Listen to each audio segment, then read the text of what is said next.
encore M. Court. Donc je vous laisse. Bonjour à tous, donc, je m'appelle Arnaud Vaillet, je suis diététicien nutritionniste sur l'Institut du cancer de Montpellier depuis 2004 et actuellement donc, sur l'unité transversale de nutrition clinique et les soins de support. Donc aujourd'hui je vais vous parler de dénutrition et cancer en 2023. Une petite présentation d'une demi-heure, il y aura des questions, possibilité de questions à la fin, lors de discussion. Je vais commencer par plutôt vous poser des questions auxquelles vous allez vous noter les réponses et on y reviendra en fin de présentation pour y répondre. La première question étant, une patiente âgée de 70 ans présente une perte de poids de 10% en 2 mois. Est-elle dénutrie? Selon vous, oui, non, ou pas assez d'informations. Donc je vous demande de noter vous-même vos réponses et on y reviendra en fin de présentation. Deuxième question. Un patient âgé de 65 ans est pris en charge pour un cancer du côlon métastatique au diagnostic. Le radiologue vous informe que le patient présente une sarcopénie.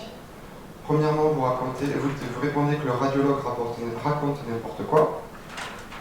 Deuxièmement, avec le scanner, le radiologue est en mesure de faire le diagnostic de la sarcopénie. Ou non, c'est avec la DEXA que le radiologue est en mesure de faire le diagnostic de la sarcopénie. Ou encore que l'impédance-métrie est plus performante que le scanner et la DEXA pour l'évaluation de la sarcopénie.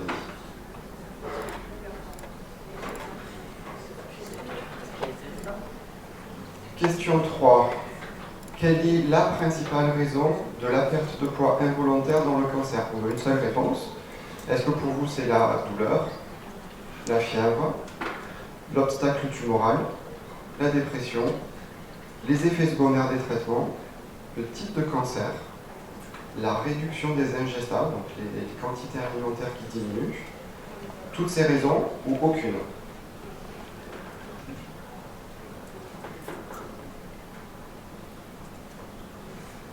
Et la quatrième question, c'est pas vraiment une question, c'est plutôt un texte à trous. Pour la prise en charge de la dénutrition en oncologie, il y a des recommandations qui ont été faites grâce à la Société francophone de nutrition clinique et métabolisme, la SFNCM, qui ont fait des plans personnalisés de soins qui sont sur ce schéma. Et en fait, tout plan personnalisé de soins démarre par la même évaluation. Donc, dans toutes les situations, il faut au moins 4 éléments pour pouvoir aller vers un diagnostic nutritionnel. D'après vous, lesquels sont-ils? Pour la chirurgie en préopératoire, il faut un élément supplémentaire, voir si vous savez lequel c'est. On y reviendra à la fin. Et pour faire ce diagnostic, on peut utiliser des index qui sont au nombre de 3. Est-ce que vous connaissez ces index ou pas?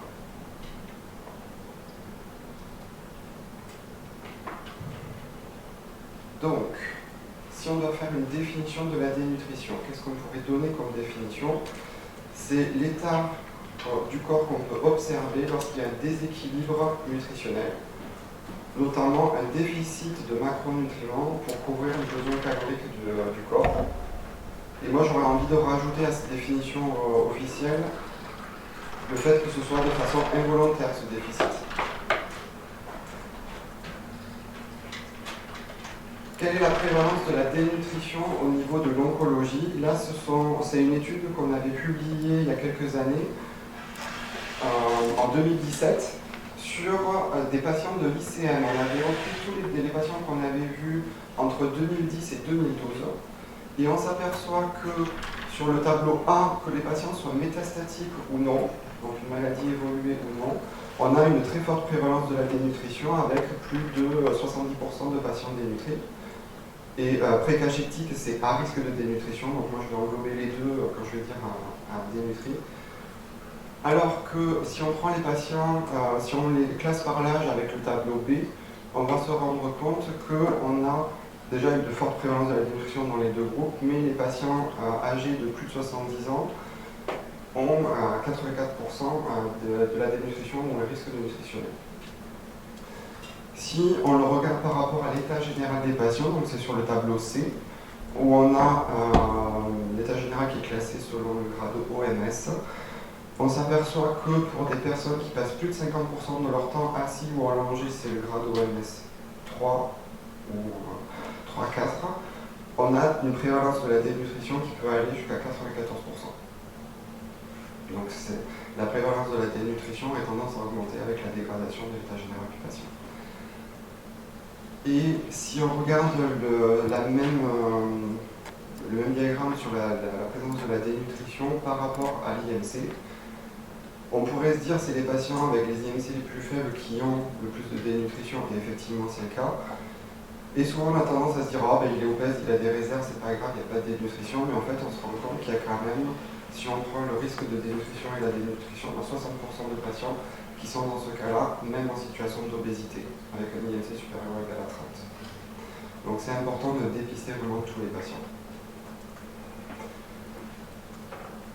Quels sont les critères qui sont actuellement utilisés pour le dépistage de l'état nutritionnel du patient? En 2019, le GLIM, qui est le Global Leadership Initiative on Malnutrition, a fait des nouvelles recommandations avec l'idée d'utiliser des outils extrêmement rapides, reproductibles, pour ne pas perdre de temps dans le dépistage, mais plus faire un dépistage rapide et prendre du temps pour la prise en charge de cette dénutrition.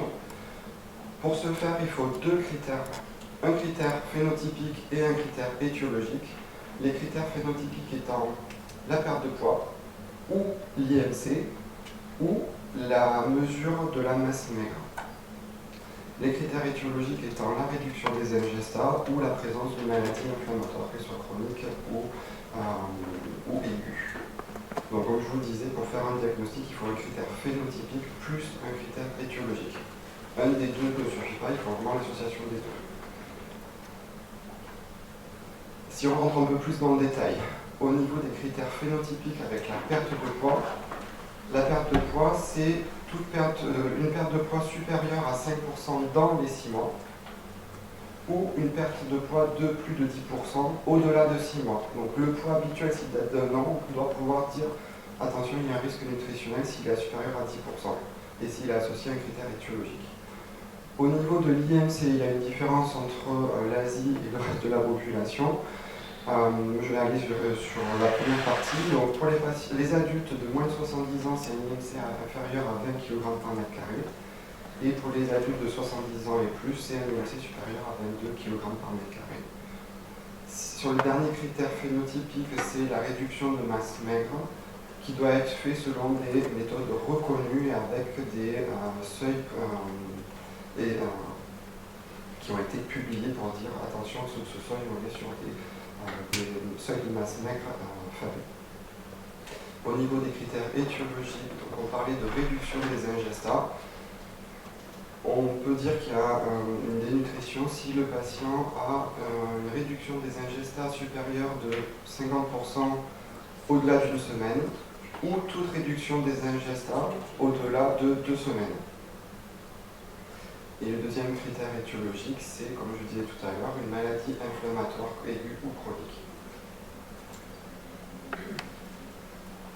Qu'en est-il au niveau des recommandations françaises? Le diagnostic de la dénutrition en France a été réadapté en 2019 suite au GLIM par l'HAS. Et vous allez voir qu'il y a quelques différences, notamment parce que l'HAS donne ses recommandations aussi pour ce qu'on appelle la T2A, la tarification à l'acte. C'est ce qui permet aux établissements, quand ils font des prises en charge de certaines pathologies, d'avoir des financements. Et donc, ils font des critères qui sont un petit peu plus stricts pour pas avoir, parce qu'en oncologie, on a 80% des patients qui seraient dénutris sur les critères du GLIM. Si on prend les critères de l'HAS, il y en a quand même beaucoup moins. Et notamment au niveau des différences qu'on peut constater, il y a l'IMC. Donc quand on était à 20 pour les adultes, on est à 18,5 là, donc forcément on va dépister moins de dénutrition. Et au niveau des ingestats, de la perte de poids, on se retrouve avec une perte de poids à 1 mois de 5%, supérieure ou égale à 5%, et à 6 mois de 10%. Donc vous voyez, on a vraiment une grosse différence à ce niveau-là, les critères étiologiques étant les mêmes. Un patient revient, il est non dénutri. S'il revient de façon ambulatoire, il faut le réévaluer à chaque venue. C'est pas parce qu'il était non dénutri la fois d'avant que quand il va revenir, il sera aussi non dénutri. S'il est en hospitalisation en service d'oncologie, la réévaluation doit être faite 1 fois par semaine. Et s'il est sur des soins de support ou centre de réhabilitation, C'est une réévaluation tous les 15 jours. Pour les patients de plus de 70 ans et plus, quelles sont les recommandations? Elles sont à quelque chose près identique, si ce n'est l'IMC qui va être inférieur à 22. Là, on se rapproche de ce que disait le GLIM. Et l'évolution de la masse maigre, là, cette fois, l'HAS a parlé de sarcopénie. Sachant que la sarcopénie, ce n'est pas que l'évaluation de la masse maigre, c'est la masse maigre et la force musculaire.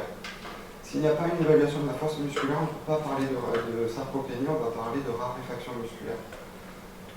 Et pour faire cette évaluation de la force musculaire, il n'y a que deux méthodes reconnues actuellement, qui sont la force le hand grip, donc un appareil qu'on va utiliser à la force de la main, et les 5 levées de chaise en moins de 15 secondes. Quand il y a une perte de poids, on va se dire qu'il peut y avoir deux éléments qu'on va perdre au niveau corporel, la masse grasse ou la masse maigre. Je voulais commencer à vous parler un petit peu de qu'est-ce qu'on peut imaginer de l'impact de la masse maigre au niveau du corps. Pour ça, il y a une publication qui a été faite en 2017 sur des critères diagnostiques de perte de poids associés au cancer. Cette publication a été faite sur 2 cohortes de patients. Au démarrage, c'était une cohorte internationale où ils ont essayé de trouver ces critères et ils ont récupéré les dossiers qu'on avait sur l'ICM, 2 cohortes de patients pour dire est-ce qu'on peut valider ces critères de risque nutritionnel. On s'aperçoit qu'il y a tout type de cancer, ce n'est pas un type de cancer en particulier. Et si on regarde au niveau du stade du cancer, on a beaucoup de patients qui sont en stade 4, donc ça veut dire maladie évoluée, donc plutôt une maladie qui n'est pas dans du curatif, mais plutôt sur un cancer qui est chronique. Si on essaie de voir comment ça a été, comment on a réussi à définir ces grades nutritionnels, on a pris l'IMC et la perte de poids. On va faire d'abord le tableau qui se trouve sur la gauche. Donc l'IMC et la perte de poids, chaque critère a été séparé en quintiles, ce qui a permis de définir une case qu'on va appeler un cluster. Et un cluster est un groupe de patients qui est défini par l'IMC et la perte de poids. Pour essayer de mieux comprendre ces cubes qui sont un peu indigestes, on va prendre sur le cube du milieu la première ligne par exemple. Donc on va être sur des groupes de patients qui ont une perte de poids inférieure à 2,5% de perte de poids. Et si on regarde la survie globale par rapport à l'IMC, on s'aperçoit qu'un patient qui a un IMC inférieur à 20, dans ce groupe de perte de poids, a une survie médiane de 8,4 mois. Alors qu'un patient qui aurait un IMC supérieur à 28 va avoir une survie de 21,5 mois. Donc une survie qui est complètement différente. Et si on prend une ligne, et on va prendre la ligne des IMC supérieurs à 28, on regarde que des patients qui ont un IMC supérieur à 28, s'ils ont une perte de poids inférieure à 2,5, on est toujours sur les 21,5 mois de survie. Par contre, s'ils ont une perte de poids supérieure à 15%, donc une dénutrition, on se rend compte qu'il y a une survie de 7,1 mois. Le fait d'avoir fait ces séparations en quintiles et les clusters, ça nous a permis de donner des grades nutritionnels qui vont de 0 à 4. Et chaque grade nutritionnel a une survie prédictive associée. Si on regarde un peu plus précisément par rapport à un type de pathologie, dans cette publication, toujours la même, on va avoir par exemple sur le groupe A, c'est des patients qui ont une tumeur gastro-intestinale. Et si on essaye de regarder la survie à 2 ans, pour les patients qui sont en grade 0, donc les patients en situation de surpoids ou obésité avec une faible perte de poids, on va être sur une survie prédictive à 40%. Une survie à 2 ans à 40% de survie. Et si on regarde pour un groupe 3 ou un groupe 4, on est en dessous des 20% de survie à 2 ans. Par contre, si on regarde sur les tumeurs de la tête et du cou, sur, pareil, la survie à 2 ans, sur un patient grade 0, on est sur du 80% de survie. Et sur des patients grade 4, donc les patients dénutris avec des IMC inférieurs, on va être plutôt sur des survies inférieures à 20% à 200. Donc c'est quelque chose qui peut nous aider dans une prise en charge de patients en se disant par rapport au stade de la maladie, si on n'est plus sur du curatif, dans quel grade nutritionnel il est, ça ne veut pas dire qu'il va avoir cette survie, mais en tout cas ça peut nous donner un ordre d'idée et nous aider dans les décisions de prise en charge nutritionnelle. Donc, si je reviens, pardon. Donc on a l'impression que les patients qui sont plutôt en surpoids ou en situation d'obésité ont une meilleure survie. On se dit que c'est peut-être dû à la réserve énergétique, puisqu'ils ont plus de masse grasse. Est-ce que ce paradoxe se voit ailleurs que dans le cancer?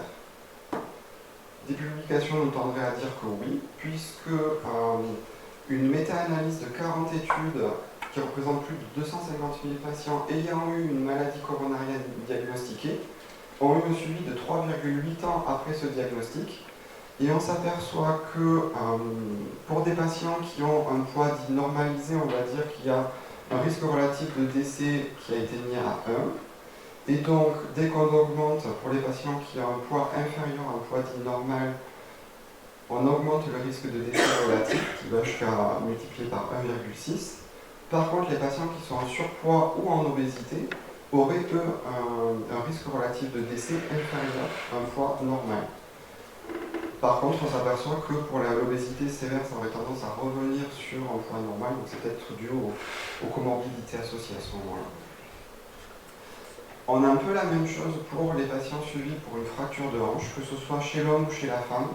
Chez plus de 17 000 patients, on s'aperçoit que pour les patients qui ont un IMC supérieur à 25, je vais faire un groupement des trois courbes, on a une meilleure survie à 1 an, parce que là c'est en jours, 360 jours, on a une meilleure survie à 1 an pour les patients qui ont un IMC au-delà de 22, comparé aux patients qui ont un IMC. Donc pour les patients de plus de 70 ans, c'est souvent, parce que c'est une cohorte de patients âgés, on est sur de l'IMC de dénutrition avec l'IMC inférieur à 22. Et une troisième cohorte qui nous tendrait à aller dans le même sens, c'est une cohorte suédoise qui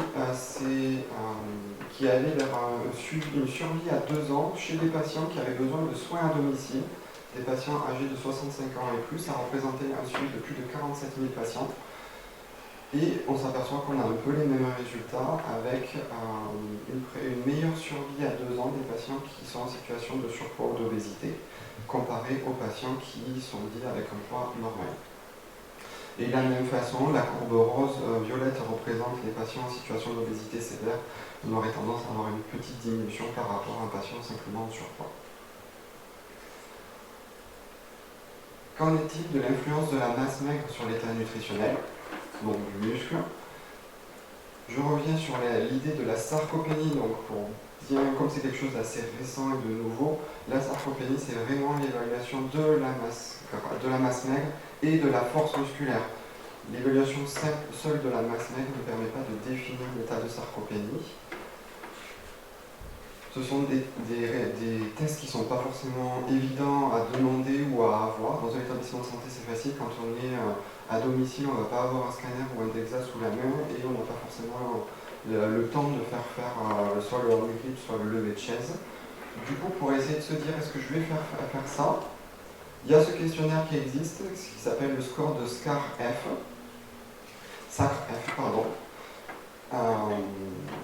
Et donc, au niveau des questions, moi j'ai tendance à commencer par la question du bas, parce que la première question est un petit peu bizarre, en tout cas difficile à définir pour le patient, et qu'un score supérieur à 4 nous fait suspecter un risque de sarcopénie, donc peut nous faire dire on va faire des examens supplémentaires, sans aller jusqu'aux 5 questions. La première question étant, combien de fois êtes-vous tombé dans les 12 derniers mois? La deuxième question, c'est avez-vous des difficultés pour monter 10 marches? La troisième, avez-vous des difficultés pour vous lever d'une chaise? La quatrième, avez-vous des difficultés pour traverser une pièce? Et la dernière question étant, avez-vous des difficultés pour lever et ou transporter 4,5 kg? C'est là où 4,5 kg c'est compliqué à définir. Moi je vois bien 2 bouteilles d'eau, ça fait 3 kg. La troisième, je ne sais pas où je la pose pour avoir les 4,5 kg. En fait, c'est tiré d'une publication anglaise où c'était 10 pounds, et 10 pounds, traduit en kilos, ça fait 4,5. Pourquoi on s'intéresse à cette masse musculaire et justement à la raréfaction? Tout simplement parce que c'est un facteur de mauvais pronostic. Et cette publication nous le montre. Tout simplement sur 250 patients en situation d'obésité, il y avait une médiane d'IMC à 34,3 kg par mètre carré. Et on regarde l'impact de la sarcopénie, de la raréfaction musculaire, indépendamment de l'âge, du stade de la maladie et de l'état général du patient. Et on s'aperçoit que des patients qui sont en situation de raréfaction musculaire ont une survie médiane, donc une moyenne de survie de 11 mois comparée à 21 mois pour des patients qui n'ont pas de raréfaction musculaire. Pourquoi est-ce qu'on s'intéresse à cette raréfaction musculaire? C'est parce qu'on s'aperçoit que tous les patients n'ont pas la même intensité de toxicité au traitement de chimiothérapie. Et on s'aperçoit par rapport à cette publication que les toxicités effectivement sont différentes.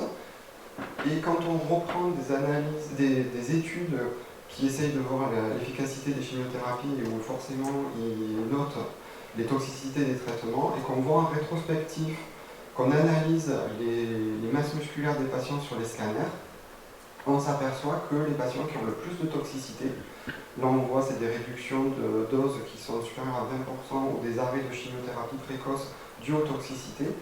Les diagrammes rouges sont les patients qui ont des raréfactions musculaires et en jaune les patients qui ont une masse musculaire dite normale. Et on s'aperçoit qu'il y a quand même beaucoup plus de toxicité chez les patients en situation de raréfaction musculaire. Là, on a la seule analyse qui a fait de la pharmacocinétique. L'idée, c'était de voir est-ce qu'ils ont plus de toxicité parce qu'au final, on a l'impression qu'on leur donne trop de doses. Et effectivement, cette pharmacocinétique pour le sorafénib, qui est un type de chimiothérapie, pour les tumeurs hépatocellulaires, on s'aperçoit que les patients en situation de raréfaction musculaire, le dosage du sorafénib sort au niveau quasiment du double par rapport à des patients qui auraient une masse musculaire normale. Fort de ces constats, une étude a été montée pour évaluer l'impact d'une modification des doses de chimiothérapie adaptées à la masse musculaire et non pas, comme ça se fait actuellement, la surface corporelle. Donc cette étude s'appelle LEANOX, c'est une étude de phase 2 multicentrique, ça veut dire que ça a été fait dans plusieurs établissements, c'est pas que des patients de Montpellier, qui évalue l'impact de la dose d'oxaliplatina adaptée à la masse musculaire sur la neurotoxicité des patients atteints de cancer du côlon du stade 3 en chimiothérapie adjuvante, c'est-à-dire des patients qui ont déjà été opérés, on est sur une chimiothérapie qui se passe après. L'idée étant d'avoir une diminution du nombre de patients sans neurotoxicité, une augmentation du nombre de patients sans neurotoxicité de grade 2 ou supérieur durant les 6 premiers cycles de chimiothérapie. Comment les patients ont été répartis dans les 3 groupes de l'étude? On commence par faire un scanner et on regarde leur masse musculaire. Les patients qui ont une masse musculaire dite normale ont la dose de chimiothérapie qui est calculée de façon standard, c'est-à-dire par rapport à la surface corporelle. Les patients qui ont une raréfaction musculaire, eux sont randomisés dans 2 groupes, c'est-à-dire qu'ils sont tirés au sort pour être soit dans le groupe 2, c'est-à-dire patients avec une faible masse musculaire et la dose de chimio calculée de façon standard avec la surface corporelle, et le groupe 3, c'est les patients qui sont en raréfaction musculaire et qui vont avoir une dose de chimiothérapie calculée par rapport à leur masse musculaire. Pour, comme on peut le voir, avoir des doses de chimiothérapie qui normalement doivent être inférieures à 3,09 mg par kilo pour limiter les risques de toxicité. On sait que c'est à ce niveau-là que les doses de toxicité arrivent. Et donc, c'est voir si sur les patients qui ont une faible masse musculaire, le fait d'adapter la dose à ce niveau-là permet de limiter les toxicités. Les données sont sorties, les premières données, et on s'aperçoit que, effectivement, il y a 67% de patients qui n'ont pas eu de toxicité supérieure ou égale à de grade 2 dans les 6 premiers cycles de chimiothérapie, alors que dans le groupe 3, donc pour les patients qui ont une faible masse musculaire et la dose de chimio calculée par rapport à cette quantité de masse musculaire, alors que les patients qui ont reçu de la chimio par rapport à la surface corporelle en étant en diminution de la masse maigre, ont eux, il n'y en a que 43%. Par rapport à l'analyse statistique, on peut dire que l'essai est positif sur l'analyse du critère principal. La critique qu'il peut y avoir, c'est se dire, mais est-ce qu'ils ont reçu assez de doses de chimio? Est-ce qu'on n'a pas été sous-dosé? Et si on analyse les neuropathies périphériques sensitives de grade 3 ou supérieur, ben on s'aperçoit que pour le patient, le groupe dit gold standard, en fait elles sont de 29% dans le groupe 1. Pour les patients qui sont dans le groupe 2, donc c'est-à-dire faible masse musculaire et dose de chimio calculée sur la surface corporelle, on est quasiment à 42% de neurotoxicité de grade 3 et supérieur. Et dans le groupe 3, donc adapté, la dose de chimio adaptée à la masse musculaire, on est à 28,6%, ce qui se rapproche du gold standard, donc on n'a pas l'impression d'être sous-dosé au niveau de la chimiothérapie. En conclusion de cette étude, on peut dire qu'adapter les doses d'oxaliplatine par rapport à la masse musculaire permet de réduire, de prévenir le risque de neurotoxicité chez les patients atteints de cancer du côlon de stade 3 ayant une faible masse musculaire.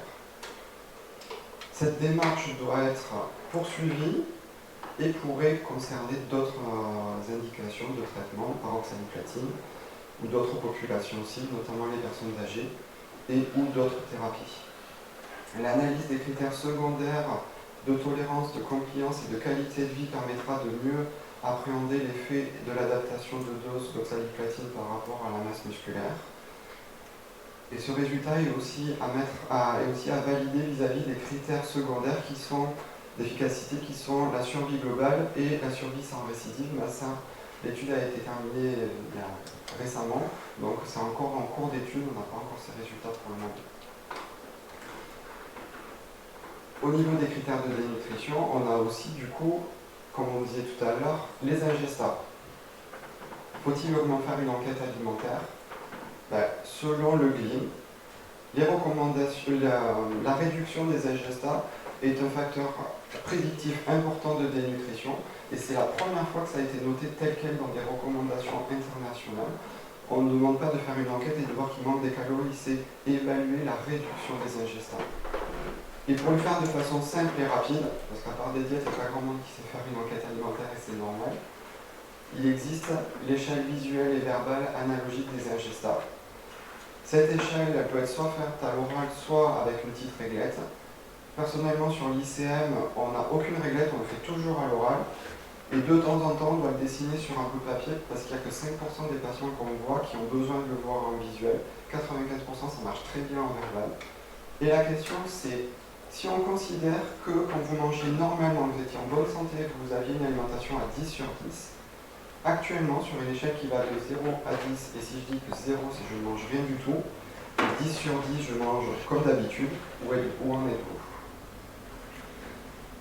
Pour pouvoir dire que cette échelle est bien corrélée aux ingestats, on a pendant plusieurs années fait la double analyse. On demandait l'échelle des ingestats et on faisait une enquête alimentaire, un rappel des 24 heures des prises alimentaires.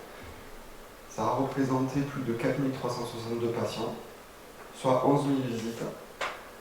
Dans toutes ces données, il y avait des données qui étaient un peu disparates, donc on a essayé d'épurer au maximum ces données, et on se retrouve avec 1762 patients inclus dans cette publication, et on s'aperçoit que les ingestats l'échelle des ingestats est fortement corrélée aux calories rapportées au kilo par jour, donc au nombre de calories consommées par kilo par jour.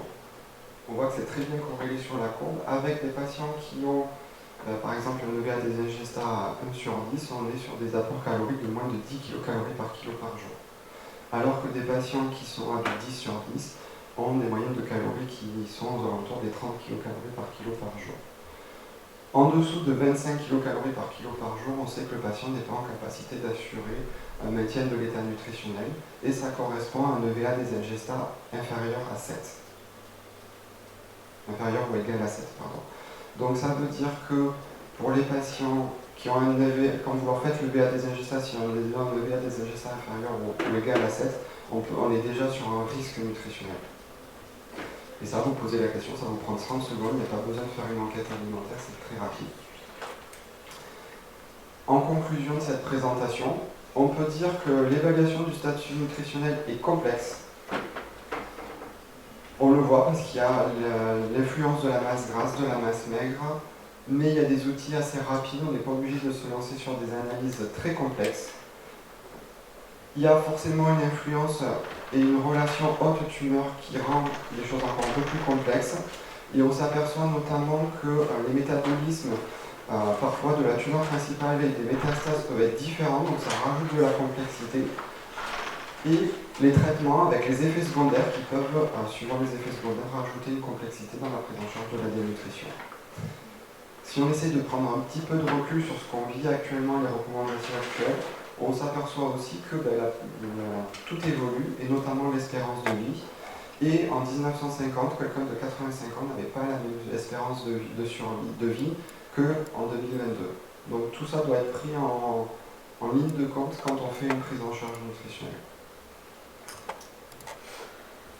Après cette présentation, du coup, on va essayer de revenir sur les questions qu'on a vues au démarrage, voir si vos questions, si vous pensez répondre à la même chose, si vos réponses changent. Donc, première question, c'était une patiente âgée de 70 ans présente une perte de poids de 10% qui a répondu qu'elle était dénutrie. Je peux vous laisser lever les mains. Qui a répondu qu'elle n'était pas dénutrie et qui dit qu'on n'a pas assez d'informations. Qu'est-ce qui vous manquerait comme information? Alors, on a le pourcentage de perte de poids, donc on devait avoir le poids pour le calculer, mais en fait, on a un critère phénotypique, il nous manque le critère étiologique. Pour pouvoir dire qu'elle est dénutrie, il faut le deuxième critère qui est le critère étiologique. Donc, est-ce qu'il y a une maladie inflammatoire ou est-ce qu'il y a une réduction des ingestats? Et pour compléter ça, moi j'aurais envie de dire aussi, est-ce que la perte de poids était volontaire?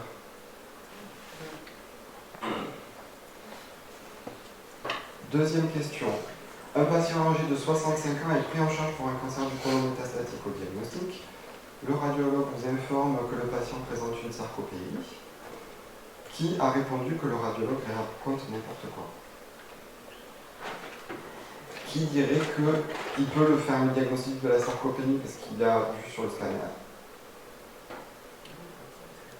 Ou que c'est avec le DEXA que le radiologue est en mesure de faire le diagnostic?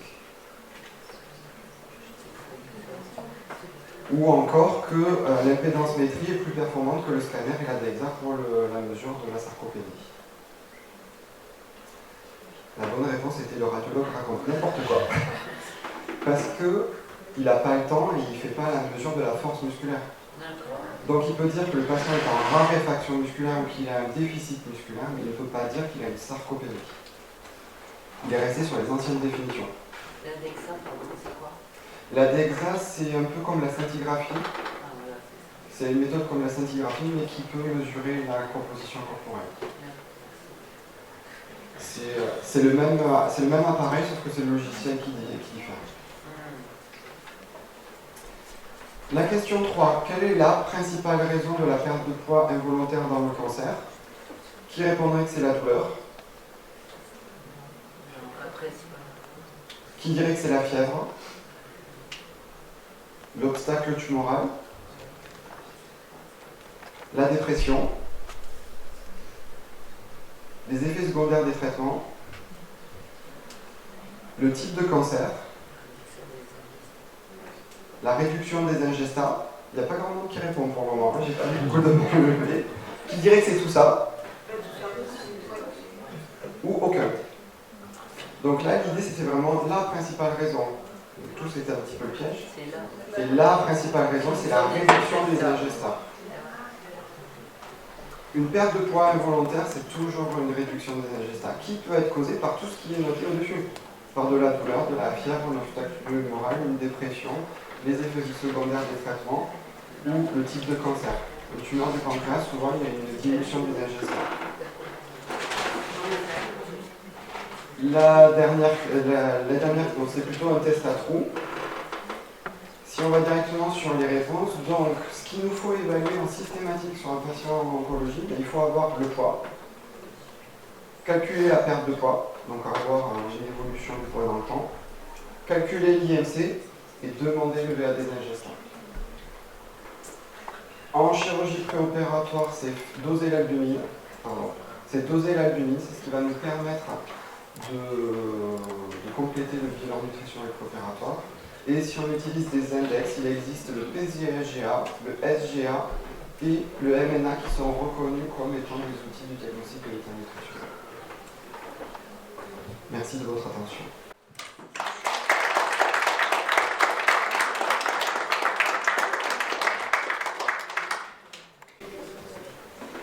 Si jamais vous avez des questions, il y a un micro, je peux le dépasser.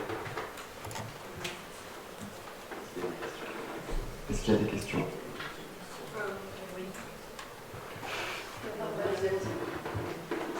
Alors excusez-moi, je ne suis pas du tout du secteur de la cancérologie.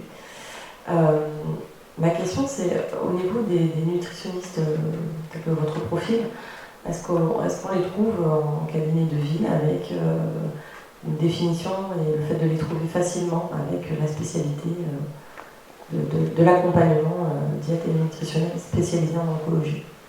Merci. Il y a un regroupement qui a été fait avec des formations qui se font progressivement sur le réseau Oncodiète. Le réseau Oncodiète, c'est des diététiciens et diététiciennes libérales qui se forment en plus de leur formation initiale, spécifiquement sur l'oncologie. Pour aller jusqu'au bout des choses, en fait, nous, on n'est pas dedans encore actuellement sur les diététiciens lycéens parce qu'on voudrait qu'il y ait une formation plus complète. On trouve que c'est un peu trop survolé actuellement, mais il y a déjà un minimum avec des informations qui sont fiables, des personnes qui ont de toute façon les diètes au démarrage, donc qui sont en libéral dans l'institution.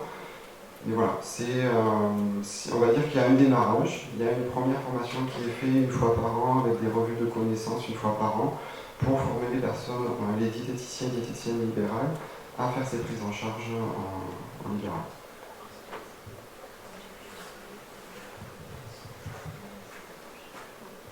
Bonjour, vous nous parliez tout à l'heure d'une étude qui avait été faite justement sur les patients qui étaient atteints du cancer du côlon. Est-ce que du coup vous avez prévu d'étendre cette étude à d'autres types de cancers? Ou enfin c'est quoi la suite pour ce projet?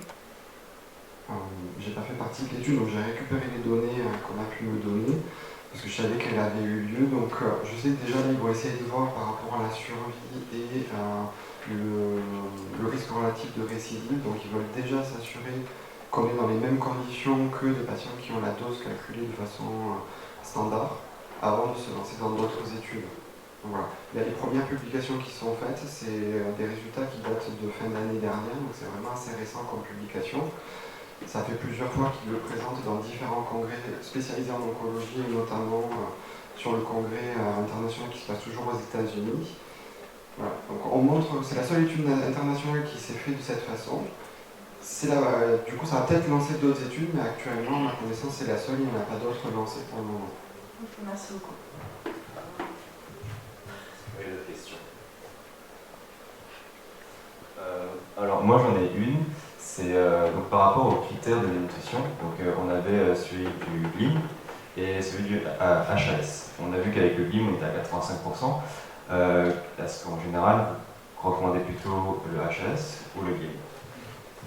On va dire qu'on devient un peu bipolaire, c'est-à-dire que pour ma prise en charge, je prends le GLIM. Et pour la cotation et dire à l'établissement, je vais vous rapporter de l'argent parce que j'ai dépisté l'état nutritionnel, je prends la HAS.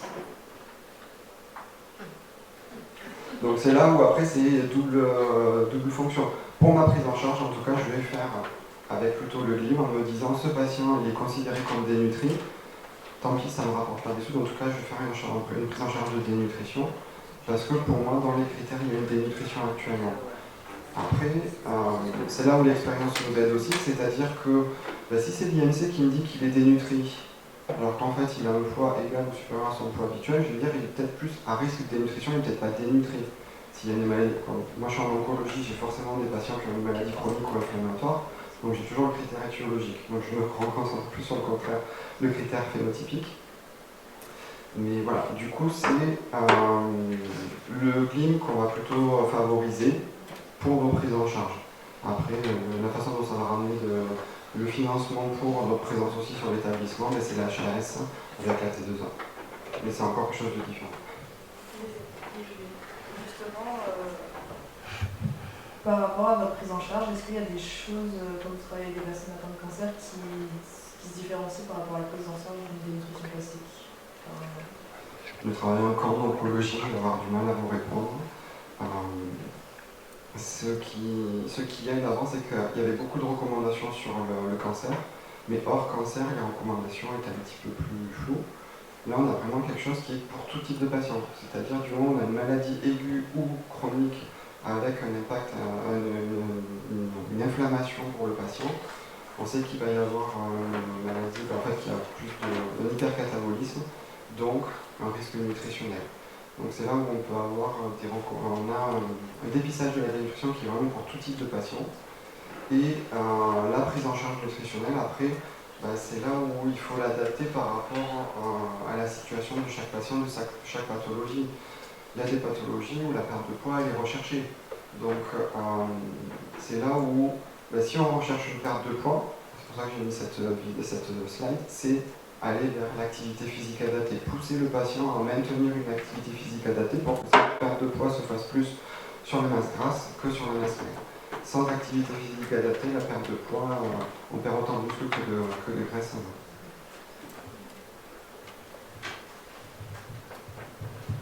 Est-ce que vous avez des questions? Merci beaucoup pour la présentation.